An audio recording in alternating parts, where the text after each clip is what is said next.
What is up, you guys? Welcome to 10 Pin Life. Today we're going to take a look at the 3 things that I love and the 3 things that I hate about the all-new PBA League Bowler Championship, which starts this weekend. Before we get into it, subscribe to the channel. There's some pretty cool stuff coming down the pipe for 10 Pin Life, so be sure you hit that notification bell too so you don't miss out. So for those that don't know, Bowlero, under the branding of the Professional Bowlers Association, is launching an all-new nationwide tournament for bowlers of all skill levels. The PBA League Bowler Championship, which takes place during June and July at Bowlero, Wauwatosa, which is just by Milwaukee, is a different take on a tournament of this level. It's a different format than USBC Nationals with different division structures and oil pattern difficulties. But one thing is pretty clear. This offering was constructed in a direct retort to some of the decisions that have been made by USBC specifically for the Open Championships. I could probably make a 40-minute video detailing all of the differences. No! God, please, no! But a few things stood out that I really liked, and a few things that I don't like, so these are the top 3 things that I love, and the 3 things that I hate about the PBA LBC.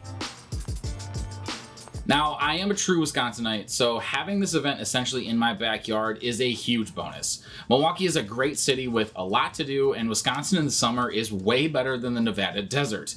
I've had many thoughts since I started bowling competitively that I really wanted USBC Nationals to be somewhere in the Midwest, but that really doesn't seem to be coming anytime soon, so Bowlero's focus to capitalize on that underserved market should be interesting to see how it plays out.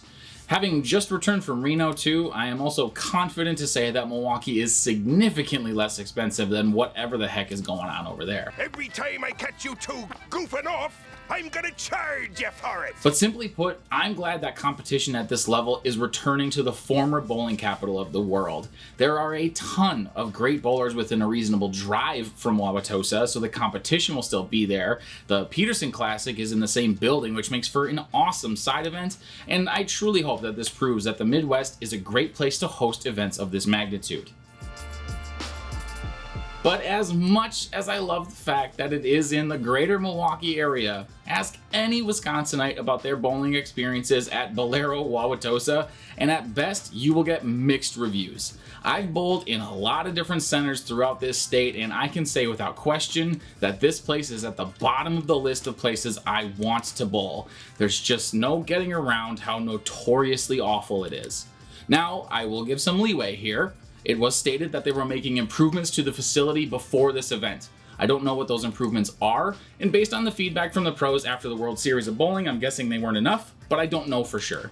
What I do know is that there is a lot of horror stories from different tournament directors and bowlers alike about their experiences at Bowlero Wauwatosa. From being absolutely filthy the entire duration of the 2021 Wisconsin State Tournament, to lane breakdowns lasting more than an hour at multiple events, lane panels literally being crooked, and holes in kick plates throughout the building, I guess you could say there's a lot of improvements that could be made. I truly hope my expectations of a subpar bowling experience are proven wrong, but I'll believe it when I see it. The second thing that I really love about this event is the fundamentals of the format. The absolute worst part of competing at state or nationals is coordinating teams. The PBA League Bowler Championships is a singles event, with the side events being doubles and team. Each bowler bowls 6 games, doubles entries are calculated from your first 3, and team entries from your last 3.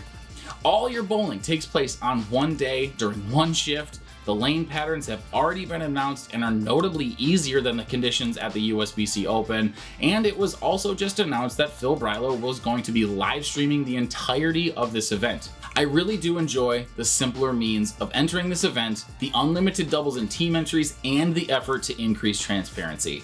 It's no secret that I've disagreed with the lack of revealing the Nationals oil patterns and eliminating the live streams, so with having a direct retort to those decisions, it will be interesting to see how that plays out for Bowlero.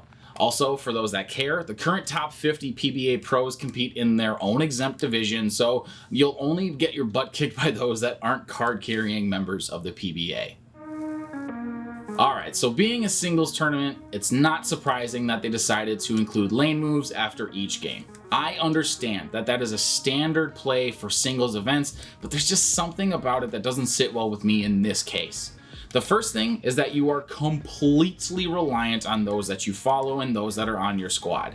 It gives a distinct advantage to those that are able to coordinate larger groups and get multiple sets of bowlers to play together and create predictable transition and communicate what is going on lane to lane with each other if they so choose. Comparing that to the guy who just wants to bowl, so he signs up and shows up on his own, he's going in blind to each pair, and the 4 frames he has to give away to figure out what each pair is doing could easily be the difference between cashing and not. The other thing is the big jump from the high end to the low end. Every bowling center in America and probably in the world has characteristics that change from low end to high end, but the differences between lanes 36 and 72 at Wauwatosa are enormous. You're basically bowling on a completely different set of conditions regardless of who you follow. That, paired with the fact that moving from the high end to the low end is a huge pain in the ass, means that squad delays are probably inevitable, and those that don't need to make that big move have a pretty distinct advantage. If you ask me, I just think it would have been a ton easier and more fair had they just kept everybody on the lanes that they start on. If you're on any sort of social media and follow at least one PBA pro, it's no secret that they've been pushing the promotion of this event. I'm not sure if they're getting some sort of affiliate return for that promotion, but the most valuable thing the PBA has is the brands of its biggest athletes.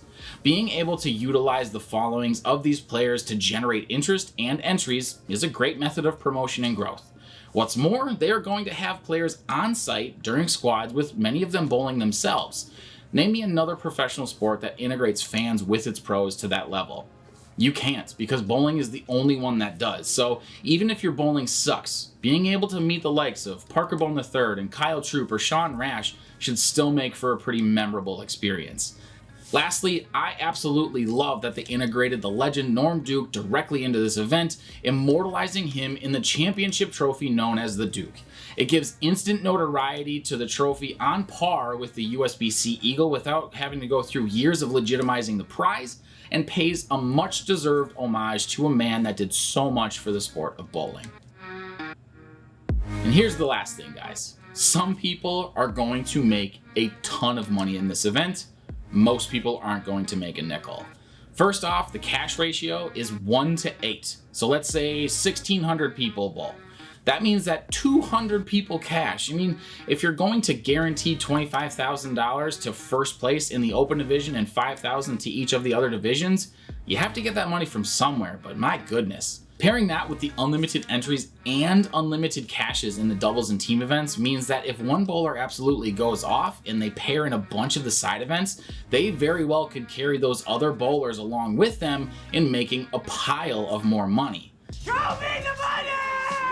The funds are going to funnel to a select few. Yes, they will have earned it, but because of the overlap of events versus each event being separate like in a typical state tournament or at nationals, and the 1:8 cash ratio, that funnel is going to be much more pronounced than in other events. I'll be really curious to see how concurrent years do for entries with the likely high level of difficulty to cash in this event, but in all seriousness, I'm grateful that this thing exists. Competition is always a good thing, and putting some pressure on USBC to up their game is something I like to see. I truly hope this event goes off without a hitch and is a huge success, as it will be a big win for the sport of bowling. Now, if you're interested in signing up, I have a link in the description for you to check out. Let me know in the comments if you're planning on making the trip and what weekend you bowl. But that's going to be it for this one, you guys. Hopefully I'll see you out there, and until next time, don't forget, your best life is a 10-pin life. See ya.